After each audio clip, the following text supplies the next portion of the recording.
Dear students, this is our eighth lecture in this course. We're going to focus today on the topic that is relevant to the continent that was, you know, throughout the entire period that we already studied, the closest to Europe. However, it was one of the last to be colonized, right? So we're going to talk about the colonization of Africa, the so-called Scramble for Africa and what followed, right? Um, Africa is the second largest continent of the world, with about 800 million people living there. It's characterized by significant cultural diversity because many people think Africa is all the same. That is not true. Not just that there is two different parts of Africa, North Africa, so-called Berber, Arab Africa, and then there is equatorial and sub-equatorial Africa, which is mostly represented by black people, but it's also a significant cultural, there's significant cultural diversity in between what would seem to be sort of the same countries with same ethnicities. That is actually not true. They're very diverse, they're very different from one another. Once it was a cradle of humanity, as you know, and the continent since then experienced profound culture exchanges with places as remote as Southeast Asia, the Pacific, and even Latin America to some extent, even before Latin America was discovered.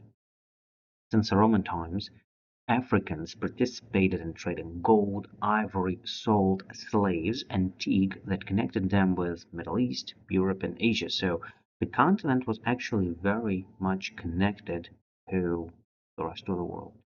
And it's not that it was isolated, really, right? It was actually very close to Europe, and North Africa has been constantly a part of Mediterranean world, right? So why is it that the Europeans never thought to properly conquer it until very late in history? Modern Europeans had very little contact with Africa outside of the Atlantic slave trade or occasional trade that would be happening in the coastal regions with coastal African communities. Slave traders characterized Africa as a dark and mysterious continent that was stuck in a primitive state and unconnected to the rest of the world. This view has shaped um, the entire generations to come of the European exchanges and interactions with African people, and was shaped by a very primitive idea constructed mostly by racial and cultural prejudices that kind of reinforce that idea that everything non-white and non-European is static and lacking in development, and Africa being uh, in terms of the African people being in terms of appearance probably the most different from what a typical European looks like. Probably that was the reason why the Europeans were thinking that this is literally, stuck in the primitive dark age. Um, of course, that wasn't particularly true. It was just a self-serving justification for seizing, lands and resources of others around Europe. Um, and this is just a picture to illustrate one of the most significant ways that before colonization, the entire world is interacting with Africa is not just trade; it's particularly slave trade. Right? Africa has been supplying black slaves in vast amounts. Not that if you want to watch something about slavery, but you don't want it to be a boring lecture or a documentary, watch 12 Years a Slave. That's a very nice movie in the sense that it does give you a good notion of what slavery was like, particularly the transatlantic slavery, right? Um, One of the most hideous versions of slavery out there. So while the Ottomans were treating their slaves, with a lot more humanity and dignity, were offering to, convert to Islam and then become free. In transatlantic slave trade, slaves typically live for 10 to 15 years if it's a field slave. If you're lucky to become a house slave, of course you can live as long as you get, right? But only a few were able to do that because there was no education. And I mean, how many house slaves do you need, right? And you need plenty of plantation slaves because, again, no one else outside of the slave trade, right? African slaves would be um, willing and able to support that sort of production, which was very harsh. The conditions were awful, and once again, you only lived for about 10 years of such harsh labor without any proper medication and without proper conditions for labor. Anyone else, including the locals that lived on that land, weren't able to take on such a horrible such horrible conditions of labor. So the only the only way those financial endeavors called fazendas or plantations, the only way they made sense was through deploying African slaves because of how sturdy, muscular, enduring they were. They were very well equipped for that sort of weather. They, even though, of course, they probably did mind the horrible conditions, they were the best equipped biologically to withstand those, at least for, as long as you can. This is how black slaves were typically shipped onto America. Not like that, of course. They were typically taken down there, as you can see at the bottom of the picture. They're taken down there and stocked laying down, because this way you could fit a lot more slaves, one shelf on top of the other. So they were transported on shelves. Slavers wouldn't let them get up, of course. Like, why? Why would you care about the slaves? You didn't go to, do number one and number two. You did it laying down.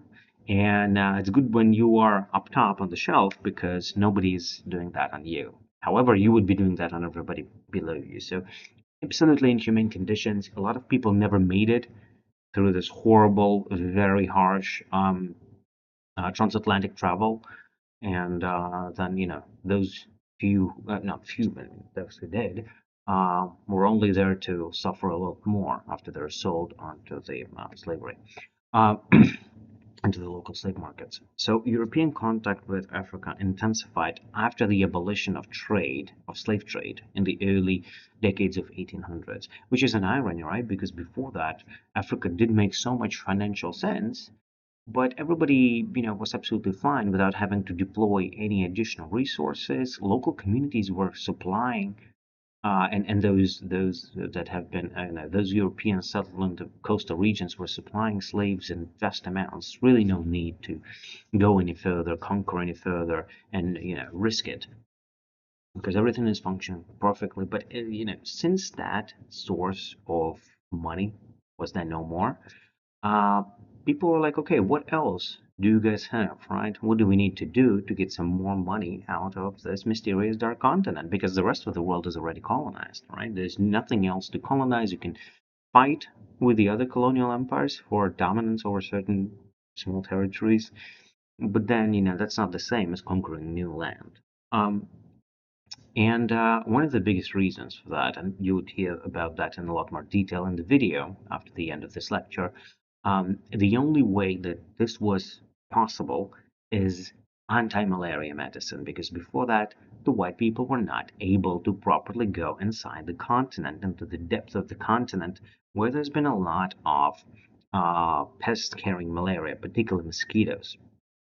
But as soon as European medicine has provided the Europeans with remedy for malaria, all of a sudden the white man's grave, as African center of Africa was called, was not a challenge anymore. So you could send people, you could send scouts to scout the land, to collect intel, and to finally figure out what Africa looks like. What does it have to offer? Without having 40 to 50% of your expeditions being dead simply from malaria. Um, Pressed by rising trade barriers and growing industrial competition in Europe, and with the rising United States of America, European explorers and adventurers sought markets and resources within the African interior because that was basically untouched. These lands known to Europeans very scarcely and not very deeply, so the understanding of Africa was, it is like this, right? And we don't know what's inside of it. After like 80 or 100 years from those first maps have been drawn, uh, equipped with anti-malaria medicine, Europeans have restructured those maps with the most, with utmost detail, and have scouted everything there was to scout. And it was mapped by 1860s, 1870s. They drew boundaries to suit European national spheres of influence rather than African political realities. They've conquered the land, they've taken that land from people, they've um, they basically suppressed any resistance there was. They fought, by the means of application of physical force with locals who have been protesting, and suppressed any sort of resistance. Eventually, existing African states and empires were reduced to possessions of the great powers of Europe.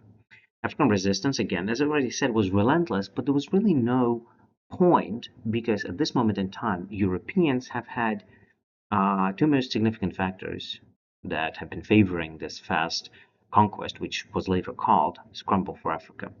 So this idea was basically that they had technical advantage, and not just the technical advantage that, let's say, the Spanish had over the Aztecs. That was minor compared to this, because right now they had Gatling gun, which is a machine gun.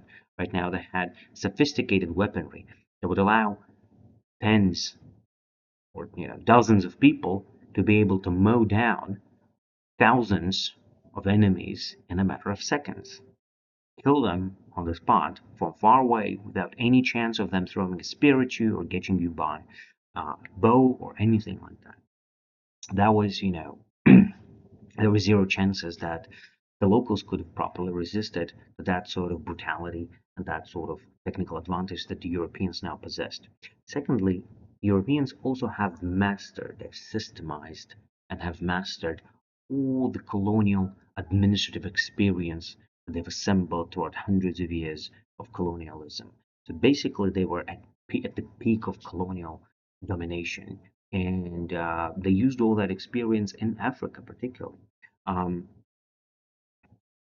what else is more most important here? Many Africans overmatched by European superior technology and steam gunboats, machine guns, railway, which is important because they were able to get logistically they were able to get whatever they needed to wherever they needed, which gave Europeans the advantage in speed. So Africans basically had to come to accept the reality of the European rule in the short term, accepting conversion to European faith, Western education, language, and even service in European armies like the French Foreign Legion that was very happy to deploy more soldiers from their vast colonial empire. This is the map of colonization of Africa. As early as the 1900s, the Africa already looked like this. So in a matter of several decades, Africa was mapped out. Absolutely, there was no land that would be left unclaimed. Here we can see that the biggest colonial empire here would be British. With Egypt, it's a little different because Egypt was one of the first countries to technically become independent. So, yeah, it was still under the domination of Britain, but internally, they're already ruling themselves by 1920s. With the rest of the continent, it's not so clear, not so great. We can see the great portion here. Okay, the British are typically, here. Ethiopia was never properly conquered. It was briefly occupied by the Italians in World War II, but that doesn't count. That's not the full colonization. So Ethiopia was never conquered. Um, and then here we see the British territories. The Portuguese are located here and here, and some of them are here and here. This is their route over to Asia, if you remember from the previous lectures, because this is where they had the naval bases from hundreds of years back in the day, right? Then the British, why did the British conquer this, typically South Africa and the most remote regions of Africa?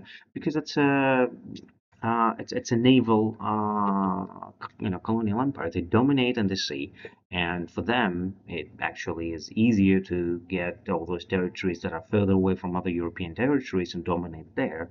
Also because they have colonies in India and Southeast Asia, so the connectivity is there. The logistics is in favor of the British. And they also took a bunch of German lands because Germans also had, by 1900s, they also had their colonies over there in Cameroon, for instance, or Tanganyika. However, those small territories, Southwest Africa, most of those territories after the First World War have been taken from them and given to the British. Um, the French, because they're so close to here, right? They control this portion, right? The western portion of Africa. And Italy has Libya, Eritrea, Italian Somaliland. There's little colonies that they were also wishing to have more colonies, just like the other European countries, but their pursuit of colonies wasn't exactly as efficient and financially justified. And smaller but still very significant pieces are, let's say, represented by Belgium, which has this huge chunk of territory, much exceeding the actual territory of Belgium in Europe. It's a tiny state, but it has this huge colony right here. And with the exception of maybe Spanish that are left here with very few, with very few impact, that is Africa. That is Africa that has been basically um, mapped out and then divided between the European nations. And most important one here is what has actually contributed to this swift colonization of Africa is that all the European countries, they sort of agreed on principal terms on division of Africa. They didn't fight each other all that much. All they focused on was get your hands on a certain territory, and they agreed that the main principle here would be no bullshit. If you control this land, it's yours. We're not going to take it from you. But, right? No bullshit like the Spanish and the Portuguese dividing the world as the aftermath of the Tordesillas Accord with the Pope, right? Because again, formally, Portugal controlled half of the world. In real life, not really, right? So nothing like that. If you control the land, you control the land. Nobody takes it away from you. But if you don't, it's not yours, right? And this kind of helped. Well, helped who? The Europeans, right? Not the Africans. Well, the political encounter with the Europeans was characterized by inequality and the oppression of Africans, as it happened in all the other colonies that the Europeans have built across the world. Other encounters took place as well. African Christians, for instance, were brought into closer contact with Muslim Africans because before that they were kind of separated. Africans who belonged to one community encountered Africans of more distant origin. And large portions of Africa were relatively untouched by encounter with Europeans. Some of these encounters were not harmful, but more often than not they were. So, they weren't exactly the same everywhere. In some of those cases, they were disastrous and resulted in things like genocide. Um, to cut costs, Europeans typically often employed a form of indirect rule. That was one of these great ideas that appeared throughout that historic experience of colonization that they've acquired throughout the years.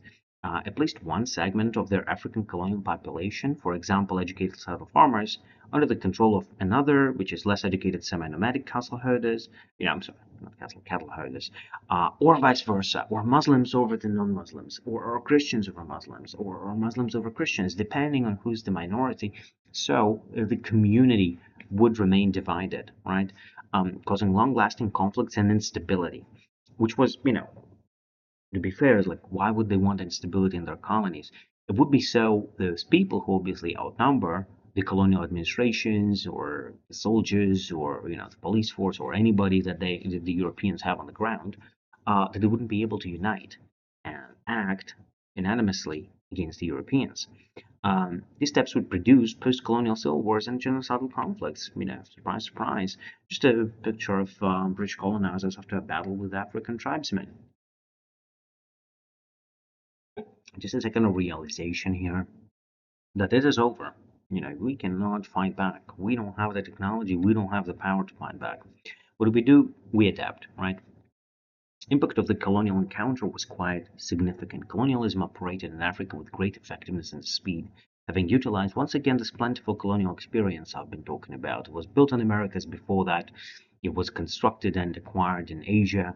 And then, at the peak of colonialism, they came to Africa. The Industrial Revolution was something that also had made domination over Africa even more swift.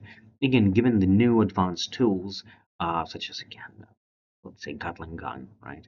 Um, European control over Africa was achieved technically by 1870s, with only Ethiopia remaining independent and never ever colonized. The British took over Egypt, Sudan, Kenya, Zanzibar, and Uganda in East Africa, along with Nigeria, Ghana, and other areas in Western Africa, as the South Africa and Rhodesia, which is modern-day Zimbabwe, to its north and southwest, Africa to its northwest.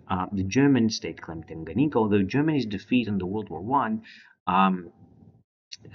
basically most of their territories, again, as I said, have been returned to the British. And already talked about the French. Just a picture of a British lady crossing the river. And this is to say that, when we say that European states have acquired this large and very significant experience that of colonialism, of how to dominate people across half a world away, it is important to say that it was efficient colonization, but it's not efficient administration. And this picture shows it all. There is about 8 people, right? 6 on the picture. I'm pretty sure there's more of them. Taking this British lady through a river. The picture itself kind of indicates how stupid that is. This is horrible use of resources because these 6 or 8 people with very few resources in a very short time would be able to build a bridge, right? A bridge over the small river. So these sort of ladies would be able to walk without anybody's help. But instead of investing once and then not having to worry about this problem ever again, they would deploy cheap labor, right? They're the people that they control because they're basically at semi-slave status over there. They don't have a say in what to do. And it's easier to do this right now, and then, every now and then that you have to cross the river and think about investing, building something, developing. Really? No. Um, the Italians conquered Libya and attempted unsuccessful to take over Ethiopia, as already said, was another story during World War II. Um, uh, yeah, Portugal.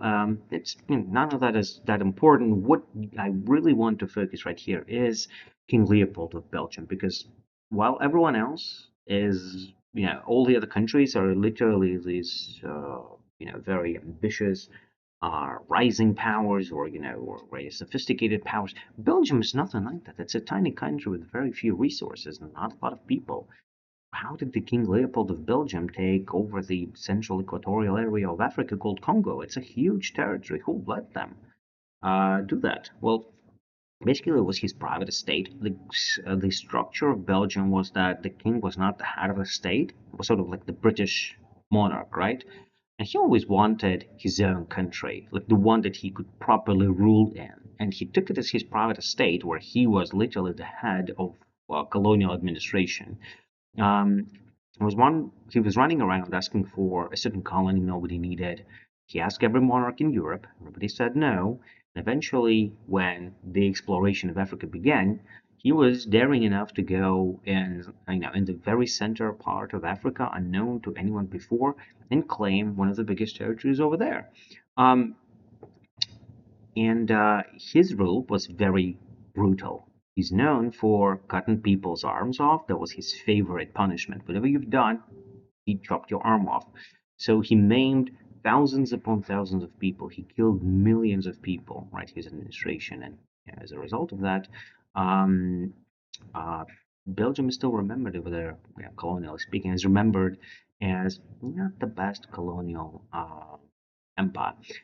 His rule ended when the Belgian government, the actual government of his country, took control after a crusading European journalist exposed Leopold as the merciless tyrant in 1908. And people were like, no, you know what? We're not going to do that. This is not justified. This is not normal. Leopold's army committed cold-blooded murder, took hostages, forced labor upon the Africans, and made them into virtual slaves, and took land for themselves, while punishing, raping, killing, maiming, and doing anything that they want. And again, the Belgian king who killed 10 million Africans. We're talking about a genocide there, right? A Hitler-scale genocide. But everybody knows about Hitler. And I would say, and I'm 99% sure, that most of you have never heard about King Leopold II, right? So, um, because the Europeans knew initially very little about Africa, they were driven by national rivalries for territory.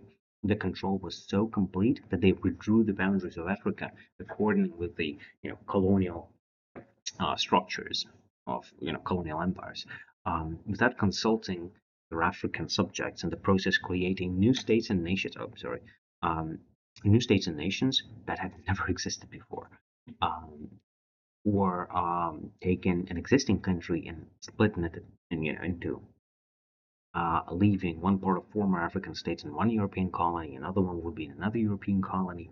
This changed the nature of the encounters in Africa drastically, not just with the Europeans, but even between one another. The new and old political units did not match up in many cases, not only cutting up into pieces peoples and tribes and even families who had existed as one polity for long periods of time, but also putting together in the same political unit rivals that have been fighting for hundreds of years and have never been close, have never been together. Traditional culture and political identification became disconnected within these new colonies and created dangerous situations that still play out today. For instance, the Somalian people, right? We all know that Somalia is basically a broken, failed state. Why is it a broken, failed state? It's split between basically three different rival groups. And the nature here is because the nature of this problem here is that it was split between the three powers, the British, the Italians, and the French. It was one state that was split in three. And after those divisions have been, lasting so profoundly for so many years, even when they became independent, there was no clear understanding on how to fix them together, how to sew the territories together. That moment was already gone, and as a result, today Somalia suffers from major political fractures resulting from the European rule. There were basically attempts at unifying the former colonies into a coherent nation, but none of them actually worked, no matter how hard UN or Europeans or Americans or anybody tried. Um, any kind of cohesive government that would be basically failed horribly. Somalia is a chaotic brew of competing interests that has allowed terrorist cells and pirates to flourish in their midst. In addition, the creation of the nation of Somalia from its different colonies produced a regional rivalry with Ethiopia that has resulted in almost constant warfare with Ethiopia. This is what the modern Somalian militants look like. Um, Very hard to build a coherent nation having this. And also there are issues with child soldiers and etc. In Rwanda, that's another bright case of what happens after in an aftermath of European colonial domination. First German and then Belgian rulers, they sided with semi-nomadic Tutsi tribe against the settled Hutu people until they became bitter rivals. The reason was simple. Tutsi were a minority and putting them on top of a majority have allowed the Belgians to instill an element of control. So the majority wouldn't become too powerful, right? So they took it away. The Tutsi would be educated, they would be privileged, while Hutu would be unprivileged, particularly. So there would be a racial segregation within the colonial empire. Again, the reason for that would probably be that Tutsi are tall and whiter of skin. Well, not whiter, I mean, they're just a little more pale, lighter of skin, right? While the Hutu people are very dark in color and they're typically short, so Tutsi, I assume, looked a little more European to Belgians and Germans. The Belgians also issued racial identity cards for the Tutsi and Hutu in 1933, which racialized the distinction between them and radicalized that tension, openly favoring Tutsi over Hutu. In the strict class-based colonial rule over Rwanda, Hutu were generally more educated and represented the colonial upper class, while the majority Hutu remained farmers and unqualified labor. This division has eventually led to an ethnic rivalry, bringing about one of the most despicable acts of modern human history, aside from the Holocaust, the Rwandan massacre, in which Hutu radicals murdered 1 million Tutsi people, women, men, and children alike, in a very short period of time.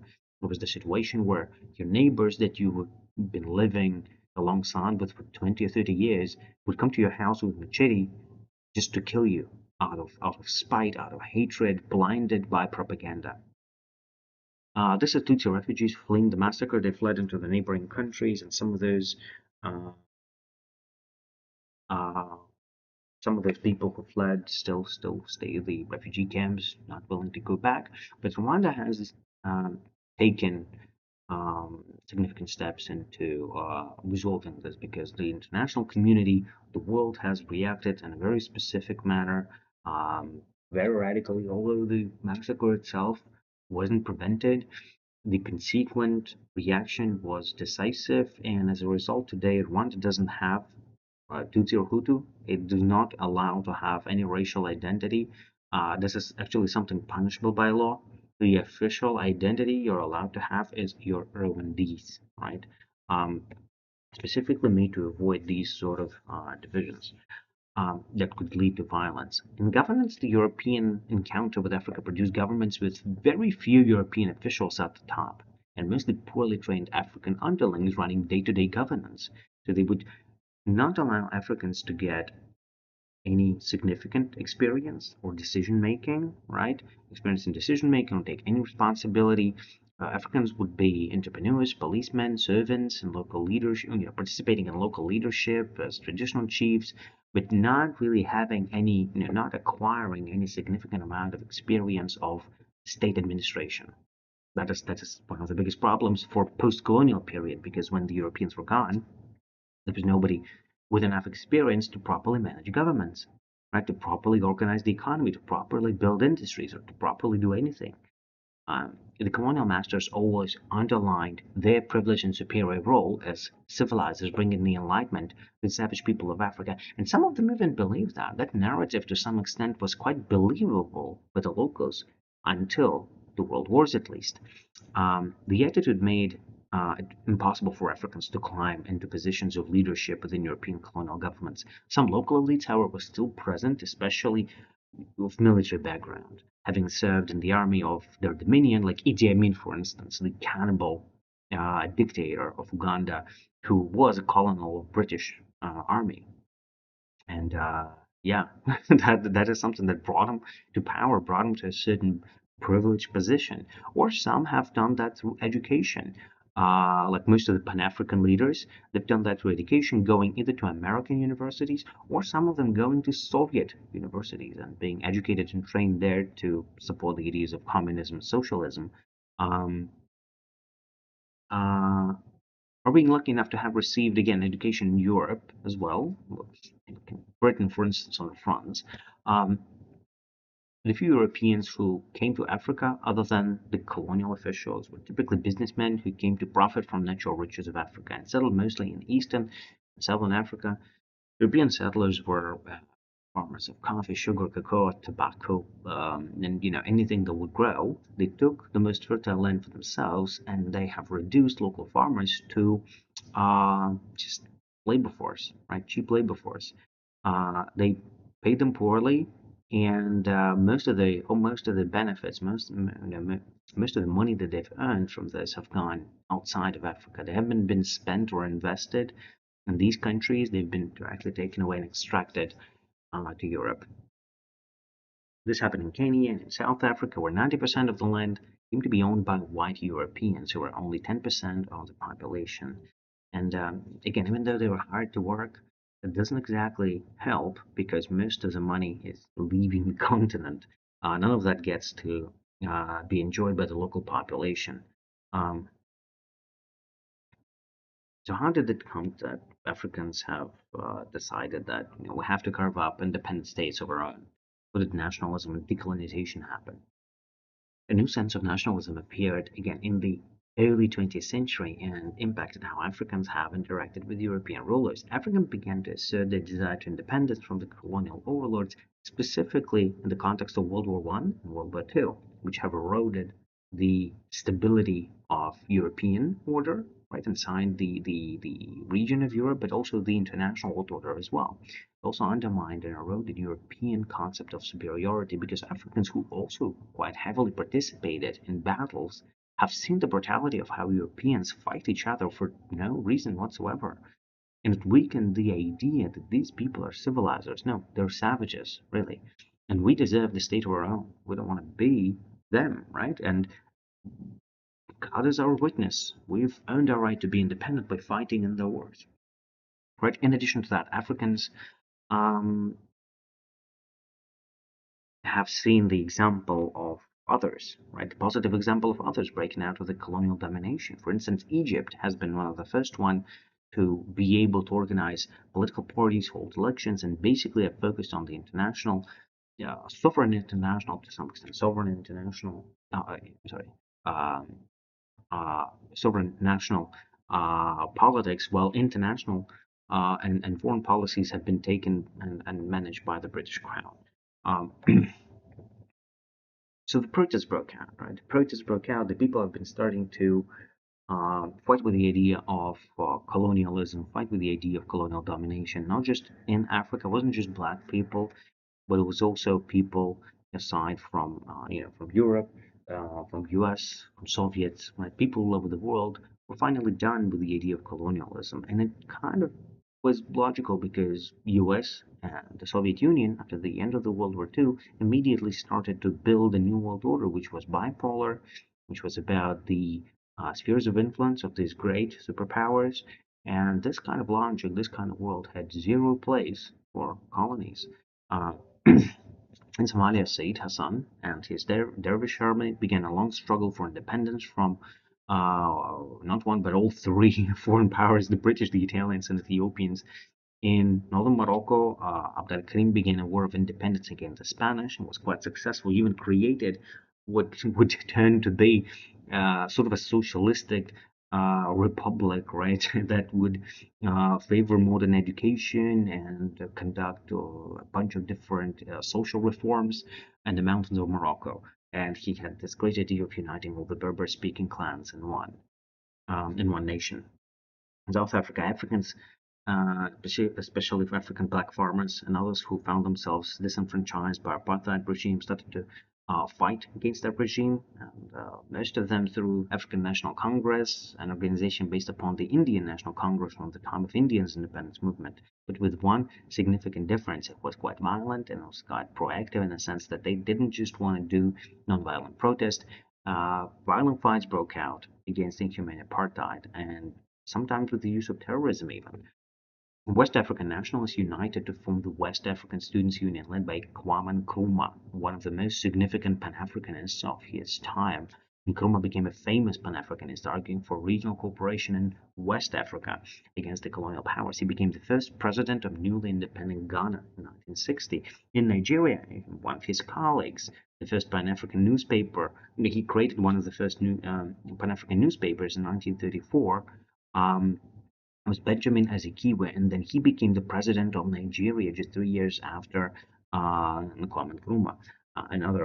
It's another great Pan-Africanist. And there have been a bunch of other people who rose to power, specifically as the leaders of anti-colonial protest and anti-colonial sentiment. When I said it's not just Africans, look at this picture, right? You see black people here protesting against colonialism in Africa, but you also see some white people over there on the left side of the picture on the background as well. So it's not just the black people who are like, stop colonizing us. It's also the white people of, well, liberally minded white people who do not understand why in the 20th century, in the modern world, we still have a situation where one group of people controls another group of people and denies them development, autonomy, independence, etc. These political elites were part of a small group of Africans who, we were talking about Pan-Africans, right, who became well educated and interacted very closely with the Westerners. Just like in the previous examples when we've been talking about breaking away from colonialism, these people were able to master the Western science, Western philosophy, and Western political ideas while also retaining understanding of how local politics and local culture works. Um, Africa had very few educational institutions. Many elites had to travel to Europe or the United States to receive education. And again, United States, Soviet Union, both have been paying for that sort of education, right? They've been welcoming, which is ironic because in the United States back then there was segregation. Local black people weren't able to receive education, but people from Africa were quite constantly invited to study at like Penn State, Harvard, and other, those other great educational institutions, just because it was fight for influence.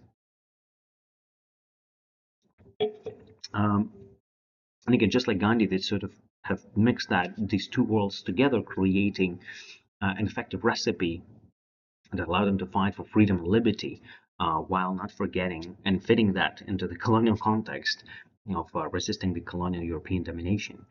These leaders were very successful because they understood the language, politics, and the culture of their homeland, but also the language of the people that oppose them, or sometimes are the allies of them, but abroad.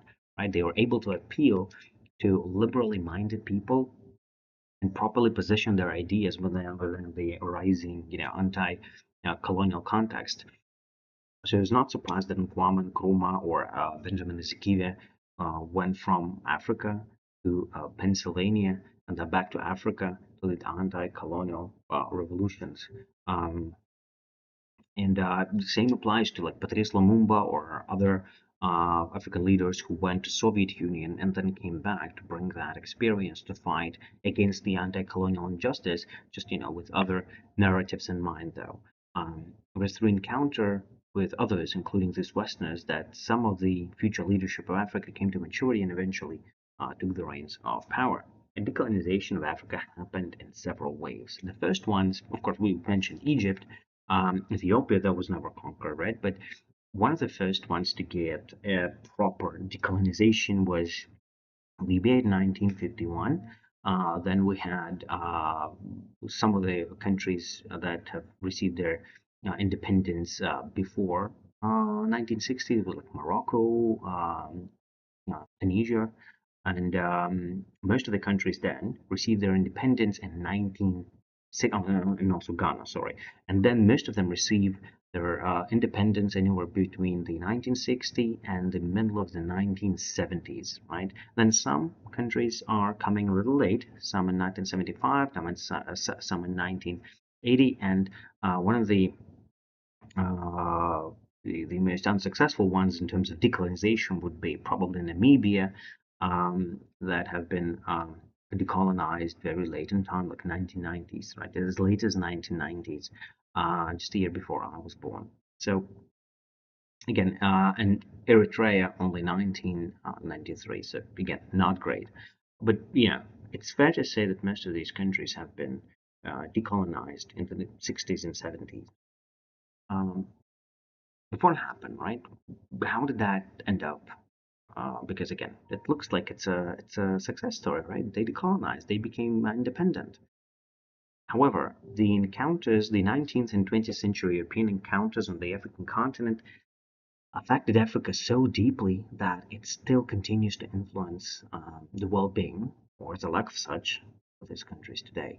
The legacy of unequal power in many of the encounters during the period of Western imperialism has left parts of Africa in jeopardy for decades to come. Internal conflict, international rivalries within the same region, um, a bunch of other unresolved issues, racial tensions, religious radicalism, and terrorism. A bunch of those problems come directly as outcomes, direct outcomes of the colonial administrations and their mismanagement of these territories. In former colonial powers such as the British, French, and Belgians, they continue to exert influence throughout a set of instruments labeled today as neocolonialism, which is not just some particular instrument, it's a number of different approaches, instruments, and ideas that serve the purpose of um, reestablishing control of the former colonies without actually being responsible for them, right? Africa has survived, and activism and agency of Africans themselves, these encounters, the changes come.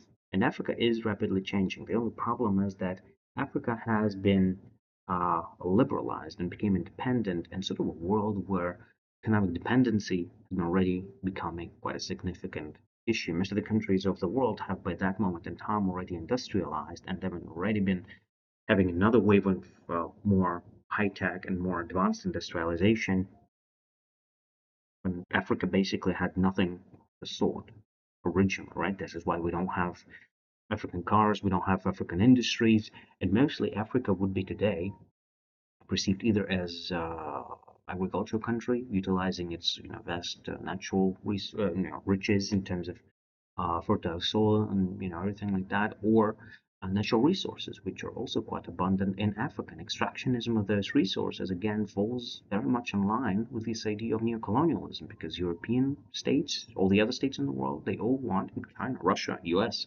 they all want African resources, preferably for cheap, and they happen to get them because again, Africans cannot extract them themselves. They don't have the technology because that has been something that the Europeans never allowed them to acquire throughout decades of domination. By using European liberalism against Europe, Africans freed themselves from European control, utilizing favorable international context of the era. When they became strong enough, Africans also built their own institutions around the same encounters. However, they The problem with those institutions is that typically they're very weak and unstable, not very resilient in the face of danger or challenge or any sort of conflict. This is your homework, guys. Uh, Although the topic is significant, you can see that there's 8 questions that we have to cover. It is going to be quite significant in the sense that there's a lot to discuss, and we haven't even covered a small portion of this problem of African colonialism. Um, these are the movies that I would um, particularly urge you to watch. One of here, as I already promised you guys, right? Um, this first video about the Scramble for Africa is something that you should watch, right? And aside from great music in the video, there's so much important information. Some of that information will be in your final. So, you know, make sure that you watch the video. Um, and on that note, thank you for watching this video. Thank you for watching this lecture. I'll see you in the next one, which I think will be the final video on the course. And don't forget, we're approaching the final. We're approaching the end of the semester, and we'll see what happens next. Follow up the notifications, and I see you in the next one. Bye.